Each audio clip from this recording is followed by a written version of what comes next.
Olá, é bom ter sua presença aqui no Claramente. Eu vou tentar explicar algo importante para muitas coisas em nossa vida, seja num relacionamento com a gente mesmo ou com outras pessoas. Vou tentar descrever o que se relaciona com a melhora de sofrimentos mentais que levam as pessoas ao psicólogo e ao psiquiatra. A criança crescendo na família de origem se defronta com a maneira como os membros dessa família se comportam. Pode ser uma criança mais sensível ou menos. Pode ser mais resistente aos estresses da vida familiar ou menos resistente. Algumas crianças são mais vulneráveis que outras. Por isso, os mesmos conflitos numa família atingem uma criança de uma maneira e atingem seu irmãozinho de outra maneira. As crianças têm provações difíceis de suportar como as pessoas adultas. Os pequeninos também sofrem de ansiedade, tristeza, medo, insegurança. A diferença para os adultos que sofrem disso é que as crianças pequenas não usam palavras para dizer, por exemplo, mamãe, eu estou hoje com uma ansiedade tão ruim. Elas não sabem o que é ansiedade, mas elas sentem isso na infância. Quando os pais brigam e um sai de casa na hora da briga, os filhos pequenos ficam ansiosos, com medo do pai ou da mãe não voltar. As crianças manifestam sofrimento mais pelo comportamento do que pela palavra. Ela pode se retrair do convívio com os amiguinhos, pode reclamar de dores não ligadas à doença física real, pode ficar agitada ou mais quietinha, pode ter queda no rendimento escolar, entre outros sintomas. Para manter a sanidade mental, a criança que vive num ambiente familiar disfuncional, complicado, precisa se adaptar. Ambiente familiar disfuncional significa um lar onde existe muita briga, muito abuso verbal, como um pai xingar a mãe, xinga a criança, deprecia, né? Ou problemas com alcoolismo ou outras drogas. Ou então um pai pode ser rígido demais, uma mãe pode ser também ríspida com seus filhos. Esses são apenas alguns exemplos do que acontece numa família chamada de disfuncional. Então, a criança vivendo no lar problemático sofre mentalmente. Se ela for de temperamento questionador e confrontador, possivelmente reagirá com agressividade, desobediência, impaciência, confrontando os pais. Se, por outro lado, for uma criança de temperamento dócil, ela vai ficar entristecida, desanimada, pode perder o apetite, pode não querer ir na escola, pode chorar com frequência e regredir, por exemplo, voltando a urinar na cama, quando já conseguia fazer xixi no banheiro. Nós nos tornamos aquilo que nos causa menos dor. Se ficar agressivo nas palavras é a defesa que diminui a dor naquela criança, então ela desenvolve esse jeito de ser, o qual leva para a vida adulta. Se, por outro lado, ficar passivo e não se defender for o melhor que outra criança conseguiu ser ao longo da infância, ela leva isso para a vida adulta e talvez será menos bem-sucedida porque não saberá ser devidamente proativa nos negócios. Eu repito, nós nos tornamos aquilo que nos mais parecido com aquilo que nos causa menos dor. Quando chegamos na vida adulta e vamos entendendo que o jeito como nos tornamos e nossa personalidade não é o melhor para um monte de coisas, então temos a chance de pensar que precisamos fazer adaptações no nosso jeito de ser, reestruturar algumas defesas em vez de dizer eu sou assim, você me conheceu assim e é assim que eu vou continuar a ser. Porque isso é uma postura de rigidez. Todos temos alguma coisa a ser melhorada na nossa maneira de ser como pessoa. Mesmo que você tenha vindo de um lar equilibrado e funcional, sem graves problemas familiares, tem coisa para melhorar.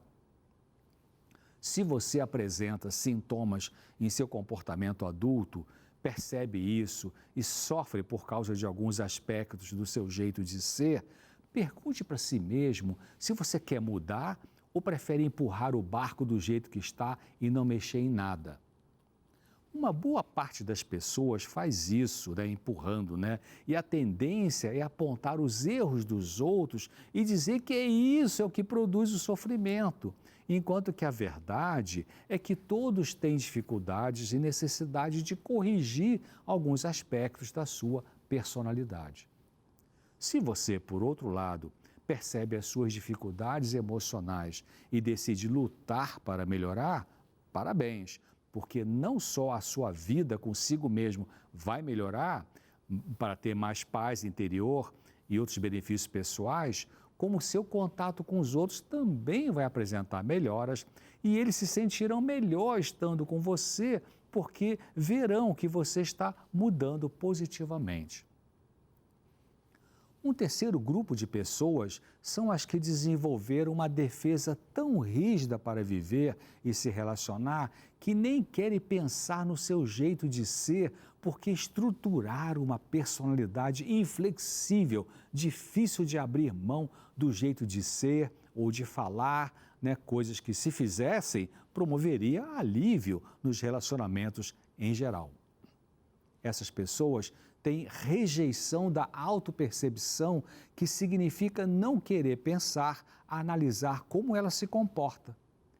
Não é possível ter cura emocional quando não damos essa olhada para o nosso jeito de funcionar na vida.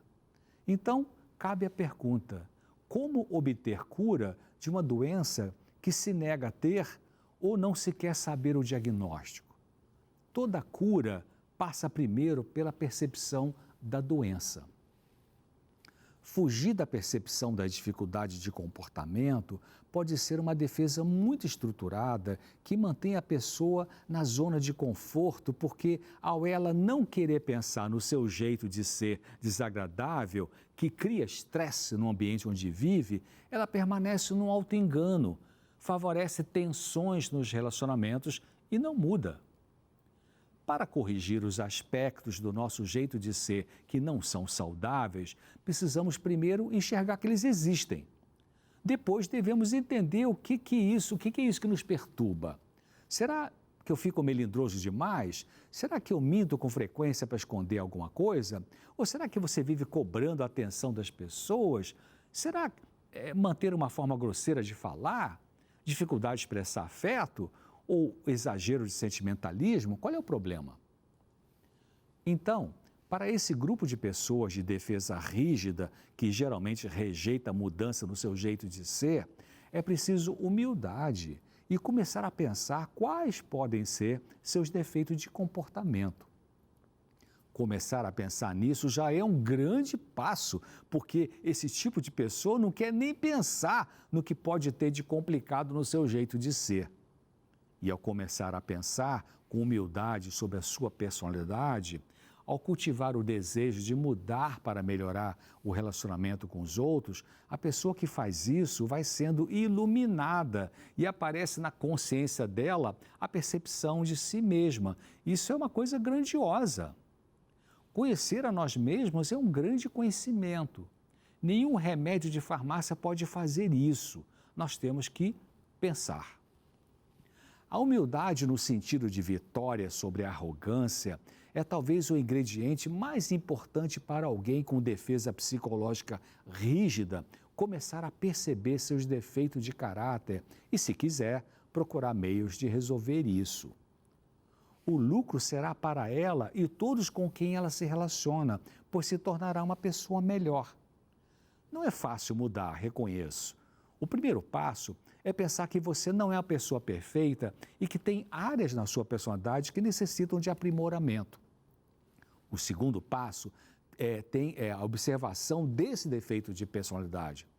O terceiro é fazer alguma coisa para não mais repetir os erros do comportamento que você percebeu.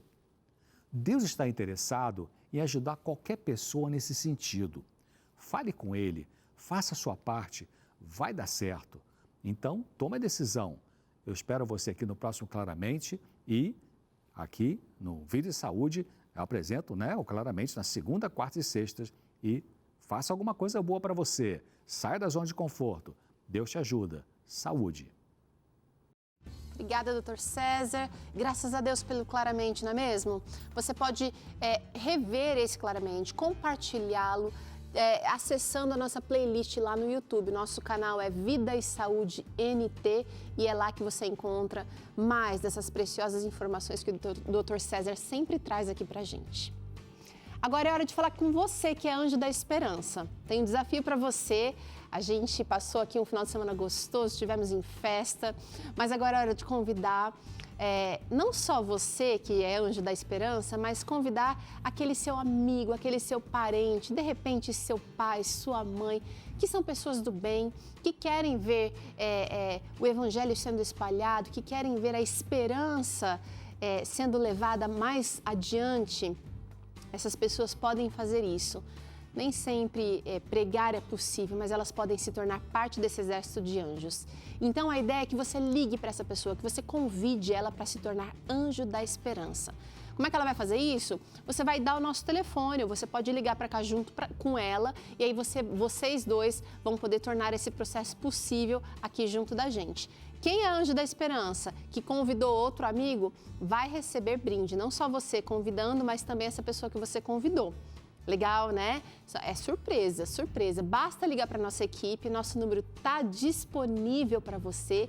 Ele é o seguinte, 12 2127 3030. Ou então você pode usar o WhatsApp. Ele é 12 98176 6630. Manda lá, quero ser anjo, e a gente vai entrar em contato com você.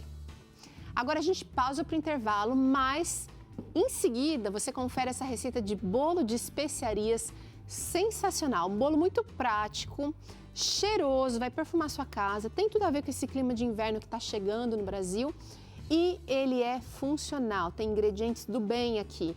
Volto já com essa delícia para você.